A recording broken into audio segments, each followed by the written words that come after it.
Sir, कल notification आया है तो आप एस्पिरेंट्स को क्या मैसेज देना जैसा चाहेंगे? कि आप सबको पता है कि टीसीएस 2024 का एग्ज़ाम पोस्टपोन हो गया है और एक्सपेक्टेड डेट जो है वो जुलाई में रखी गई है।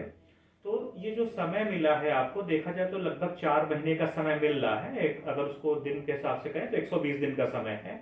तो ये जो समय मिला है इसको हमें अपनी तैयारी को और बेहतर करने के लिए इसमें प्रयास करना चाहिए।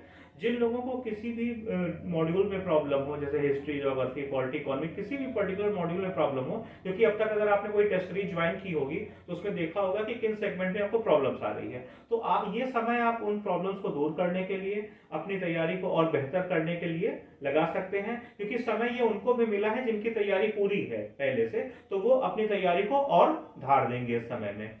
इस और एक बात ये भी ध्यान रखना है कि आगे चल के यूपी पीसीएस और आरओ के एग्जाम दोनों जो हैं वो आपके लगभग आसपास में ही होंगे। तो वो दोनों एग्जाम जब आसपास में होंगे तो जो यूपी पीसीएस के अलावा जो आरओ में जनरल हिंदी के 60 क्वेश्चंस आते हैं उसके लिए भी आपको जो समय देना होगा। तो इसलिए इस पूरे समय को आप दोनों एग्जाम को ध्यान में रखते हुए अच्छे तरीके से यूटिलाइज करें अपना, और अपनी तैयारी को किसी भी प्रकार से इस बीच में ढील नहीं देनी है, और जो दिया हुआ समय है उसका हमें पूरा उपयोग करना है।